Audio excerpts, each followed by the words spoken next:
E nós estamos nesse mês em uma série de mensagens voltadas para a família. Mas nós buscamos nessas mensagens sair um pouco do trivial, do casamento, da educação dos filhos, de toda essa mensagem que é tão importante, tão abençoadora, mas que nós sempre estamos ouvindo, sempre está vindo sobre nós mensagens assim que são extremamente abençoadoras. Mas eu gostaria de acrescentar algo mais. E nós estamos trabalhando então uma série de mensagens com o seguinte título: Famílias para um propósito, a glória de Deus. E nós estamos trabalhando a ideia dos indivíduos dentro da família. Homem, mulher, filhos, jovens, adultos, trabalhando dessa maneira para que cada um saiba o seu papel dentro da família e possa desenvolver.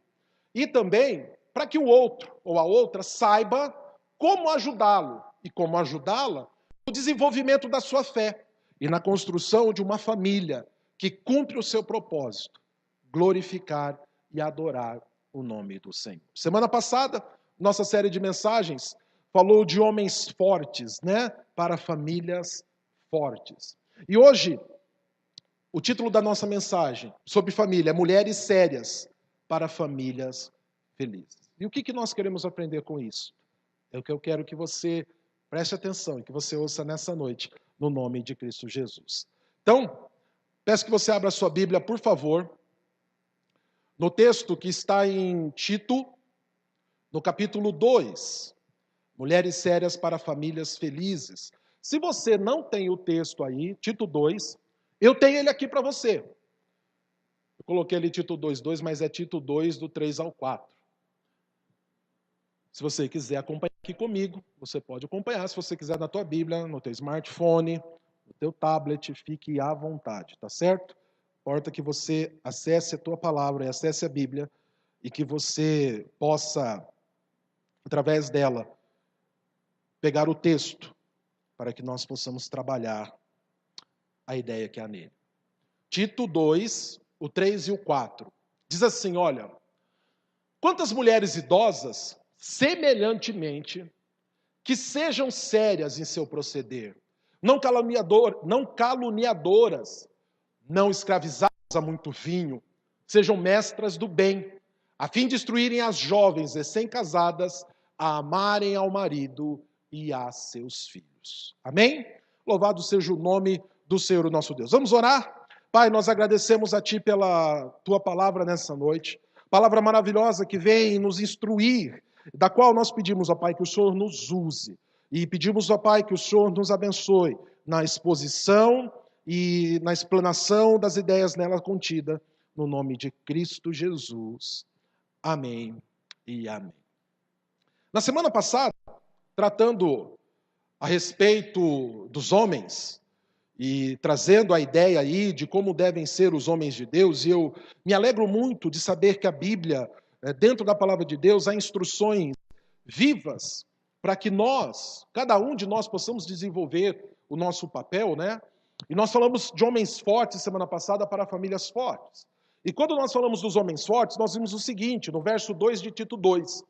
Quanto aos homens idosos, que sejam temperantes, respeitáveis, sensatos, sadios na fé, no amor e na constância. E hoje, a instrução que nós vamos ver é às mulheres. E as mulheres, Paulo, escrevendo a Tito, diz: quanto às mulheres idosas, semelhantemente, que sejam sérias em seu proceder, não caluniadoras, não escravizadas a muito vinho, sejam mestras do bem. E é interessante que nesse texto há, na tradução deles, há esse termo idoso, ao homem idoso e à mulher idosa. Talvez você possa dizer, então não é comigo. Eu não sou idoso, não sou idosa. Eu ainda sou novo, sou nova. Essa instrução não é para mim, não é bem assim. Essa instrução aqui, uma das traduções traz mulher idosa, homem idoso, mas por idosas temos a tradução do termo grego presbutes. E presbutes, além de ser a tradução de ancião, de quem tem idade, de quem já tem uma certa rodagem de vida, é também a tradução para experiente. Para quem tem uma experiência de vida, para quem tem uma experiência bíblica, para quem tem uma experiência cristã. E nós sabemos que muitas vezes essa experiência, ela pode nos alcançar, ou nós podemos alcançá-la, sem necessariamente adentrarmos a terceira idade, sem necessariamente precisarmos ter aquela carteirinha que é fornecida agora, né, por algumas instituições aí, a carteirinha do idoso. Nós podemos alcançar experiência e podemos alcançar proeminência, mesmo ainda não sendo tão avançados em dias.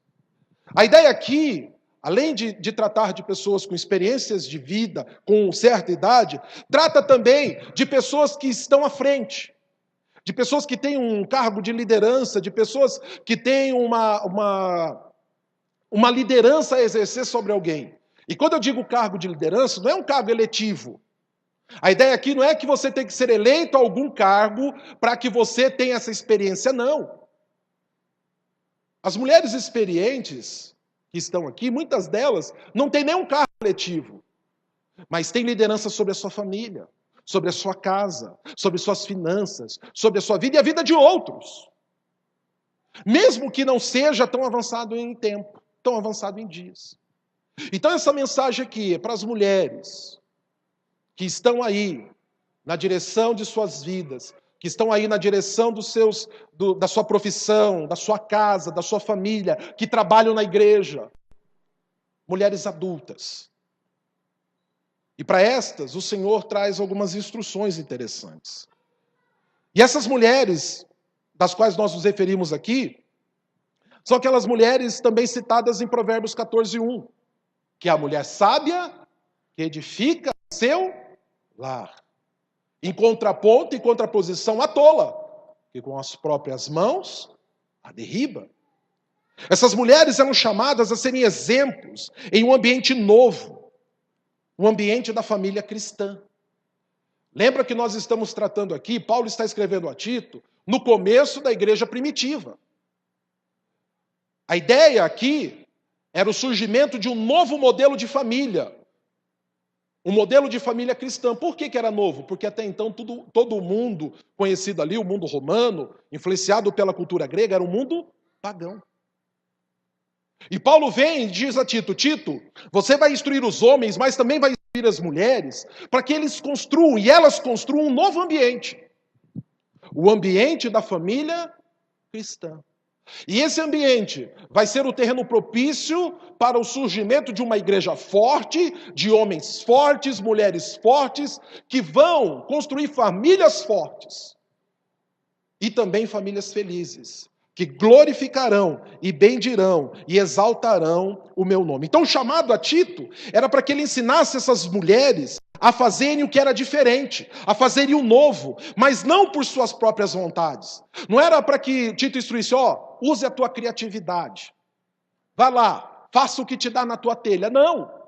O chamado aqui é o seguinte, vocês receberam sobre vocês um novo coração. Habita sobre vocês o Espírito Santo de Deus. E através desse Espírito, através dessa força, vocês vão construir um ambiente familiar abençoado para que o povo olhe ao redor de vocês e reconheça que Jesus Cristo é o Senhor. Através do testemunho da família de vocês, pessoas conhecerão o poder, a salvação, a manifestação da glória de Cristo Jesus. Então, a construção dessa família não era pela própria vontade delas, mas sim movidas pela graça de Cristo e o poder do Espírito Santo de Deus. Na realidade, mulheres sérias. São mulheres que obedecem o chamado do Espírito Santo de Deus. São mulheres que buscam aquecer o seu coração com a chama do Espírito Santo de Deus. São mulheres que seguem os preceitos da palavra de Deus. De maneira que através de suas vidas, o nome do Senhor seja glorificado. Então, desta maneira, elas eram chamadas a constituírem um novo ambiente. Elas eram chamadas ao pioneirismo, à vanguarda, a uma atitude exigida somente de mulheres corajosas, com um nível profundo de envolvimento com a glória e com a graça de Cristo Jesus. Essas são as mulheres sérias, chamadas a fazerem o diferente, a serem diferentes do mundo que está aí fora, a serem diferentes do que preceitua a nossa cultura corrompida, no mundo corrompido. fazerem diferentes para o nome e para a glória de Cristo Jesus. É interessante que quando Paulo escreve a Tito e fala, instrui essas mulheres, ele diz assim, olha, quantas mulheres idosas, experientes, semelhantemente, ele usa esse termo, semelhantemente, ou seja, apresentem na vida de vocês as virtudes elencadas no versículo anterior, aonde trata dos homens, né? Essas virtudes devem ser observadas na vida de vocês, porém, eu quero ainda pedir a vocês mais duas coisas, e é isso que eu quero trabalhar então na vida de vocês. Paulo destaca duas coisas importantes que devem caracterizar as mulheres sérias, segundo o Evangelho de Cristo. Mulheres com maior experiência e vivência, para que por meio delas se construam famílias felizes. Duas coisas.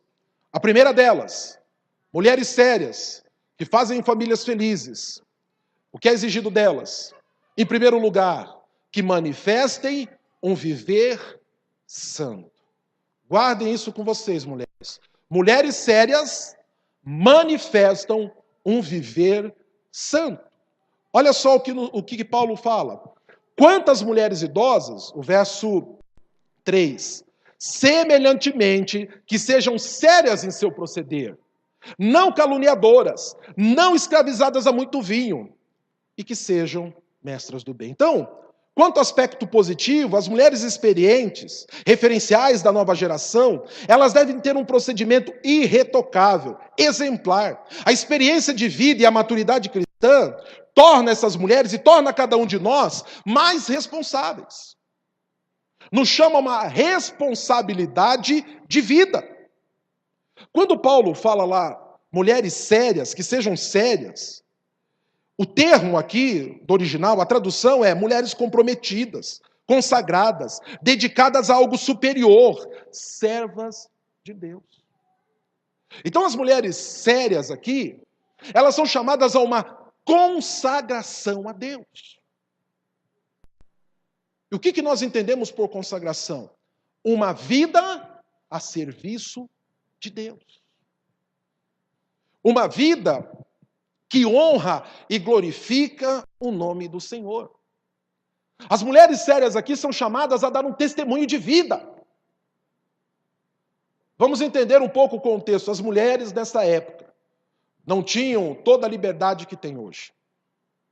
A história nos conta e nos mostra que nessa época a mulher não tinha reconhecimento civil, a mulher não tinha reconhecimento de cidadania. As culturas tratavam as mulheres como uma mercadoria. Muitas vezes elas eram usadas para pagamento de dívidas, para aquisição de dotes. As mulheres não tinham o direito de adentrar o templo. Elas não podiam ir lá onde os homens iam adorar. Elas não podiam adentrar lá o lugar reservado à adoração e fazerem o seu culto a Deus. Também não era permitido a elas a pregação. Mas Paulo olha para as mulheres, e entendendo que em Cristo Jesus elas têm o seu valor, e as mulheres têm o seu valor sim. Já falei semana passada, já tenho falado alguns dias e volto a repetir. As mulheres em Cristo Jesus têm o seu valor, e elas são maravilhosas. E elas devem usar os seus dons e talentos, não como essa bobagem, e eu vou denominar dessa maneira sem medo de errar, de feminismo e empoderamento de mulher. Isso daí é uma invenção, é uma falácia, é só para comercializar coisas. Pastor, mas e como assim então? Então eu não vou ter... Em Cristo Jesus você tem toda a liberdade, minha irmã. Você pode viver uma vida plena. Na realidade, esses extremismos que estão pregando aí, mais escravizam do que libertam. Só há uma libertação para homens e mulheres. Essa libertação se chama Cristo Jesus. E as mulheres não tinham ali o direito civil, nem o reconhecimento de cidadania. Mas o Senhor olha para elas e diz, vocês têm valor. E mesmo em meio a uma cultura corrompida, eu quero que vocês vivam de uma maneira que o meu nome seja glorificado através de vocês. E nós vamos olhar para o Novo Testamento e nós vamos ver histórias de mulheres maravilhosas, que através de um viver piedoso, santo, elas não precisavam se expor, não precisavam ir às tribunas, não precisavam ir a lugares expostos, nada disso. Com o viver delas, no dia a dia, na simplicidade, o nome do Senhor era glorificado. O nome do Senhor era glorificado. E o que Paulo diz aqui é o seguinte: Tito, instrua essas mulheres a que tenham uma vida santa, a que vivam de uma maneira honrosa, porque através do viver delas, o meu nome será adorado. E Paulo então passa algumas instruções práticas, para que as mulheres pudessem exercer essa consagração, mostrar essa seriedade, e assim glorificar o nome do Senhor. E ele fala que isso deveria acontecer através de atitudes que elas deveriam evitar. E a primeira atitude que as mulheres deveriam evitar era o pecado da maledicência. Olha só, que sejam sérias em seu proceder, né, as mulheres idosas, as mulheres experientes, elas vão glorificar ao Senhor através de um viver santo, evitando o quê? A maledicência. Que sejam sérias em seu proceder, não caluniadoras. Então, as mulheres são chamadas, dentro da instrução de Paulo a Tito, a que não usem as vossas bocas para caluniarem ninguém. Caluniadoras aqui, gente, é a tradução de um termo grego chamado diabolos.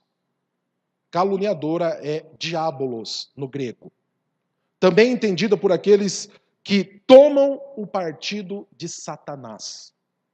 Então, quando Paulo fala para as mulheres, não sejam caluniadoras, ele está dizendo para elas assim, ele está dizendo para todos nós, não tomem nas vossas vidas o partido de Satanás.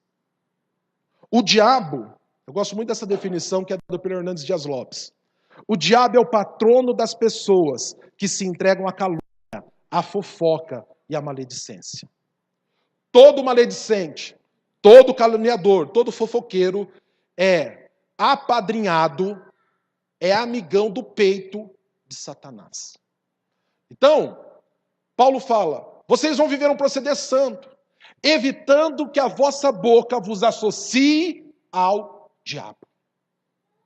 Que vocês sejam mensageiras do diabo. William MacDonald diz que a palavra grega diabolos é um termo apropriado, uma vez que a maledicência é diabólica em sua fonte e em seu caráter. Então as mulheres experientes, as mulheres de Deus, sérias, elas não devem falar mal pelas costas, nem devem ser boateiras. Nada é mais pernicioso, prejudicial, maléfico, diabólico para a vida da igreja do que o pecado da língua. Nada é mais prejudicial para uma família do que uma mulher maledicente. Tanto que nós vamos ter provérbios, nós vamos ter outros versos bíblicos que vão instruir a respeito disso. Melhor é viver numa choupana, numa casinha simples, de chão batido e tetinho de sapê, do que num palacete com uma mulher rixosa. O que é rixosa? Reclamona, maledicente. Nada tá bom, nada presta. Então esse é o primeiro chamado à vida de santidade. Evitem a maledicência. E nós sabemos, e aqui eu não estou puxando para o negativo, é uma constatação. As mulheres têm uma disposição maior para falarem. Minha esposa diz que ela fala mais do que eu, porque eu falo muito pouco. Então nós temos uma cota, essa cota precisa ser preenchida, como eu falo muito pouco, ela fala o restante, para que não estejamos fora da cota. Mas a verdade é, as mulheres têm uma tendência maior de falar. Diz que as mulheres conseguem falar milhares de palavras a mais do que os homens. Eu não estou aqui falando isso de maneira pejorativa. É uma característica da mulher. E a mulher, dentro dessa característica, ela deve tomar cuidado para que a sua boca não lhe associe a Satanás. A mulher sábia lá de Provérbios 14, verso 1, ela é uma mulher que sabe usar bem a sua boca. A mulher de Provérbios 31, aquela que eu brinquei aqui outro dia no Chá das Mulheres, né? Provérbios 31, ela foi escrita pela sogra né? É um texto escrito pela mãe do rei Lemuel. Então, é a sogra que fala como que deve ser a mulher virtuosa, né? Então, seguir as virtudes segundo o preceito da sogra. Não deve ser fácil. Por isso que aquelas exigências são grandes. Mas aquela mulher ali, com a sua boca, ela honra o seu marido. Ela glorifica a Deus e honra o seu marido. E ele é estimado entre os juízes. Então, deve ter cuidado. Tiago diz que a língua é fogo e veneno. A língua fere, destrói e mata. E aqui é um alerta não só para as mulheres, mas também para os homens. Salomão diz que a morte e a vida estão no poder da língua. Provérbios 18, 21. E a maledicência, gente, ela causa divisão no ambiente familiar, no ambiente da igreja, e isso é algo abominável e detestável por Deus. Provérbios 6, de 16 ao 19 diz: 6 coisas o Senhor abomina. A 7ª, ele detesta. E ele elenca aqui, olha, vamos elencar aqui as 6 coisas e a 7ª que Deus detesta. Olha só: olhos altivos, língua mentirosa, mãos que derramam sangue inocente, coração que trama projetos iníquos, pés que se apressam a correr para o mal, testemunha falsa que profere mentiras, e o 7º, e o que semeia contendas entre os irmãos. Diz que a 7ª, Deus detesta. Então, tomemos cuidado com a nossa boca. Podemos matar ou dar vida a um relacionamento, dependendo da maneira pela qual nos comunicamos. Então, o proceder santo da mulher começa por aí, evitando o mau uso de sua boca. Mas Paulo ainda dá mais uma instrução, a qual as mulheres devem evitar, que é o pecado da embriaguez. Que sejam sérias em seu proceder, não escravizadas a muito vinho. Quando nós olhamos, gente, para a embriaguez, ela é um vício degradante em todas as pessoas, tanto homens quanto mulheres. Mas quanto a mulheres, elas deveriam dar um exemplo, ser um exemplo de conduta, né? Evitando na sua postura a embriaguez, porque isso se constitui num escândalo terrível. Mostra a falta de domínio, mostra a falta de controle nos seus apetites, mostra a falta de regra, de temor. Paulo orienta ali a Tito, no capítulo 2, dos versos 1 até o verso 10, onde está englobado esses nossos textos daqui, que Tito prega essa doutrina, que ele ensine sobre o verdadeiro serviço e devoção que as mulheres cristãs devem ter. Elas são servas do Senhor Jesus, ou seja, elas não podem e não devem servir a mais ninguém a não ser a Jesus. Elas são servas do Senhor Jesus. E Paulo, antes de escrever essa ideia a Tito, ele fala de si próprio em Romanos 1:1, Romanos capítulo 1, verso 1, e Paulo diz assim, olha como que Paulo se descreve lá. Paulo, escravo de Cristo Jesus, chamado para ser apóstolo, separado para o evangelho de Deus. Por que eu li esse texto aqui? Porque Paulo tem a ideia no seu coração, e ele descreve isso nos seus textos, que o homem e a mulher de Deus, eles são escravos de Cristo, do grego doulos, são escravos de Cristo. E se são escravos de Cristo, eles não podem servir a outro senhor. Aqui, quando ele escreve a Tito, ele fala assim, que as mulheres não sejam escravizadas, ou seja, que não sejam servas do vinho, que não sejam servas do seu próprio apetite, que saibam se controlar, que saibam se conter. O contexto aqui trata da bebida, mas nós podemos falar do gasto, da compra de sapato, de roupa, do assistir novela, do assistir série no Netflix, do passear, do viajar, de tudo isto. Nós podemos, Paulo está dizendo assim, que não seja dado a muito vinho. O problema aqui na questão não era beber. O problema era a falta de controle. É ser escravo de uma coisa ou de alguém que não a Cristo. Sabemos que na mitologia grega, o deus do vinho era Baco.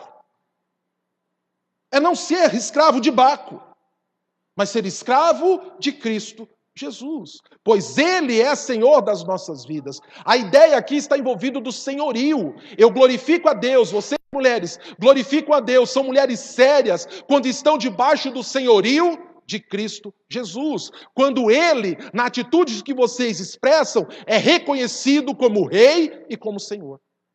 Como que uma mulher vai testemunhar de que Cristo é Rei, de que Cristo é Senhor, se ela está dominada pelo tabaco, se ela está dominada pelo vinho, se ela está dominada pelo consumo, se ela está dominada pela cultura tão caída do nosso mundo presente? Ela dá um bom testemunho quando ela é dominada por Cristo Jesus. Através das suas atitudes, ela mostra que Cristo é Senhor e Rei. Olha que coisa interessante. Às vezes a gente não percebe as atitudes que nós tomamos. Às vezes a gente acha que as coisas são simples, é tão pequeno, não tem problema. Mas nós podemos estar causando um péssimo testemunho. E veja bem, queridos, vou abrir um parênteses aqui, de algo até que eu discuti no bom sentido, tá? Numa devocional, eu e a Simone, nós estávamos ali batendo um papo, orando juntos, conversando, e nós tratamos desse assunto. Quando fala aqui de bom testemunho, o bom testemunho que o crente tem que dar, não é para outro crente rabugento de banco de igreja, não. Porque tem muito crente que ele não faz, e ele quer que o outro faça. Ele não consegue cumprir, quer que o outro cumpra. Olha, não pode causar escândalo. Quando fala de escândalo da Bíblia, não está falando de escândalo em outro crente. O Senhor Jesus fala que não causeis escândalos nos pequeninos. Quem que são os pequeninos? Os que estão aí fora, perdidos e sem a graça, que através do nosso testemunho, nós vamos alcançar. Porque tem muito crente que é chato. Ele quer legislar sobre a vida do outro, mas não quer cumprir a coisa na sua própria vida. Você não pode ouvir tal música. Você não pode comer tal coisa. Você não pode beber tal coisa. Por quê? Ai, porque eu fico escandalizado. Você é crente, meu irmão. Você tem maturidade, minha irmã. Nosso testemunho é para quem está aí fora. É para quem não entende o que está aí fora. Agora ficar vivendo policiado por crente chato, faça-me um favor. Então o testemunho aqui é para os que estão aí fora. A glória nós vamos manifestar aí fora. Negócio de crente, ai meu Deus, porque o irmão... Para com isso. Nosso testemunho é para anunciar Cristo aí fora. É para falar de Jesus aí fora. Aí sim você tem que se preocupar. Aí sim, se você beber causa escândalo, não beba. Aí sim, se você comer causa escândalo, não coma. Aí sim, se você falar causa escândalo, não fale. Porque aqueles ali vão ser edificados com a tua conduta. E o Senhor está te observando. E Ele vai te abençoar. Então, mulheres sérias dominam seus apetites. Controlam o seu consumo. Controlam as suas palavras, sua postura, as suas roupas. De maneira que em tudo isso, Cristo é glorificado. Cristo é adorado. Então essa é o nosso primeiro chamado. A primeira exigência para as mulheres sérias, que elas tenham um viver santo. Mas Paulo ainda pede mais uma coisa a essas mulheres. Ele fala mais alguma coisa para elas. Ele diz, mulheres sérias, elas assumem a magistratura, elas assumem a pedagogia, elas se tornam mestras do bem. Eu coloquei aqui professoras do bem. Porque a partir das suas atitudes, elas assumem a posição de ensinarem as mais novas. E vocês, irmãs, que estão aqui nessa noite, saibam, vocês são a Bíblia que as pessoas estão lendo aí. Vossas filhas estão observando vocês. Vossos filhos estão observando vocês. E através da atitude de vocês, eles são edificados. Então, mulheres sérias, elas são chamadas a serem professoras do bem. Paulo fala assim, sejam mestras do bem, a fim de instruírem as jovens recém-casadas a amarem o marido e também aos seus filhos. Ou seja, mulheres experientes deveriam não apenas praticar o bem, mas ser mestras do bem, professoras do bem, prontas a ensinarem. Deveriam não apenas ser exemplo, mas também instruir as jovens recém-casadas, ou as que estavam ali para casar, estavam sendo preparadas, a amar os seus maridos e filhos. Esse ensino desenrola-se na dinâmica da vida.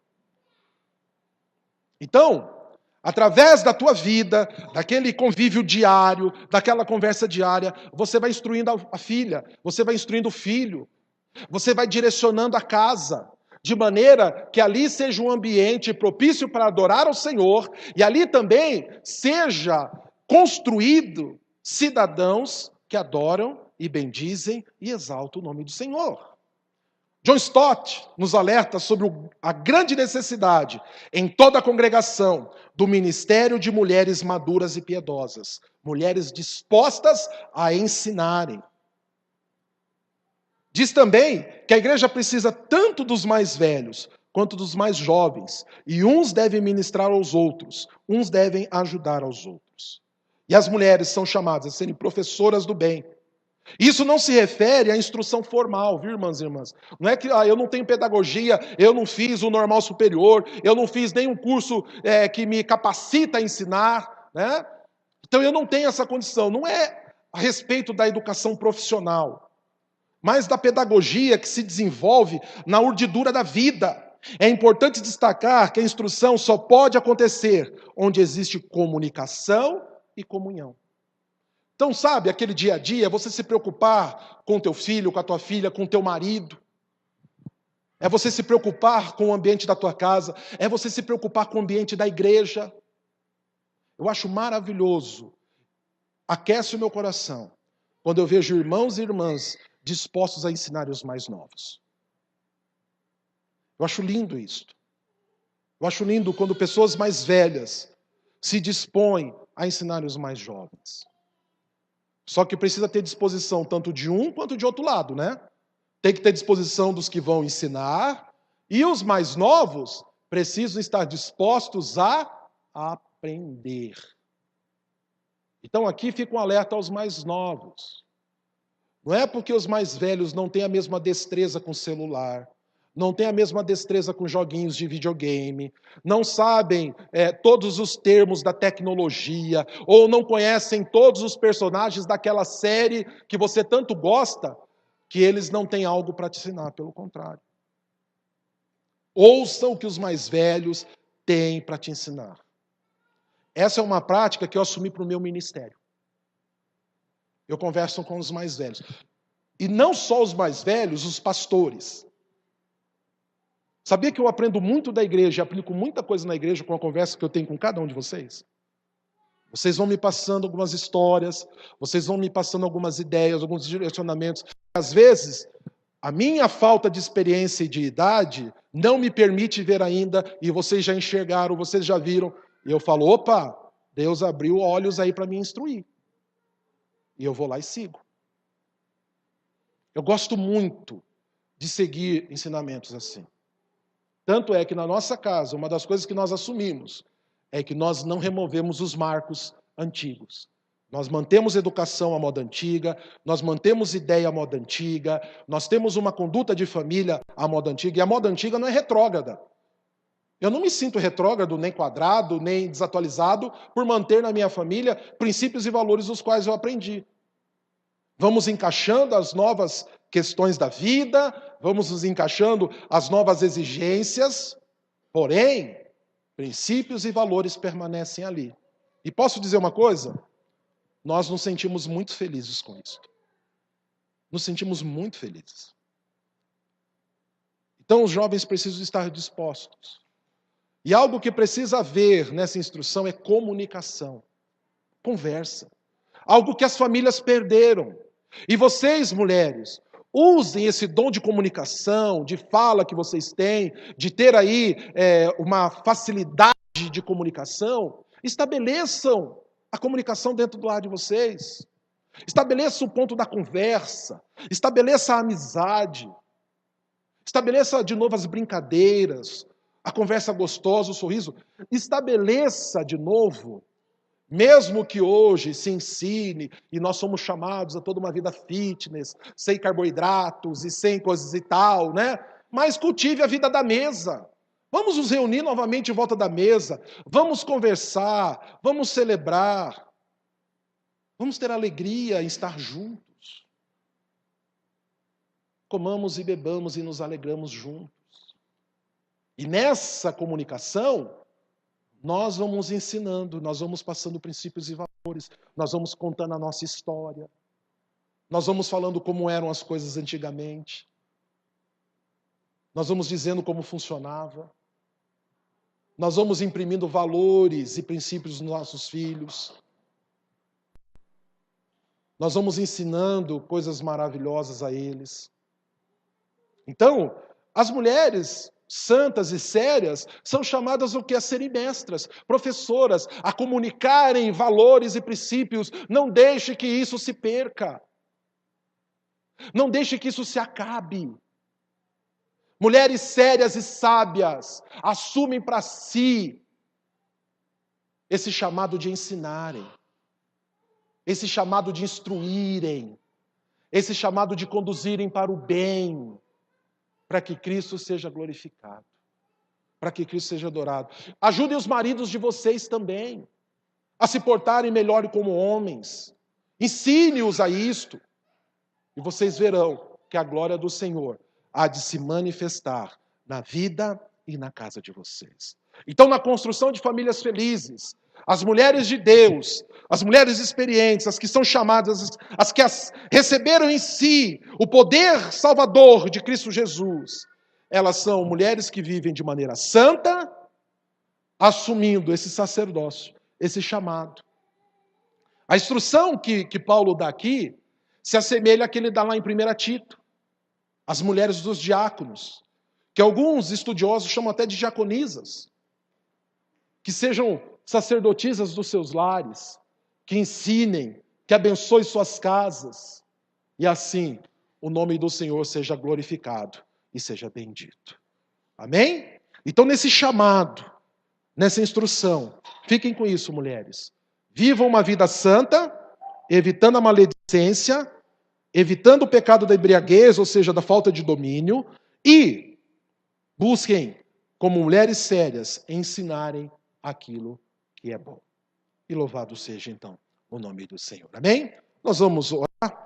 Bondoso Deus, nós te agradecemos pela tua palavra nessa noite. E pedimos que o Senhor nos instrua nela. Que o teu nome seja adorado, glorificado e bendito. E que a tua glória se manifeste no nosso meio.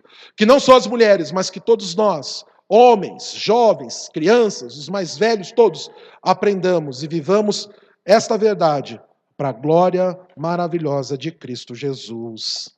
Amém e amém.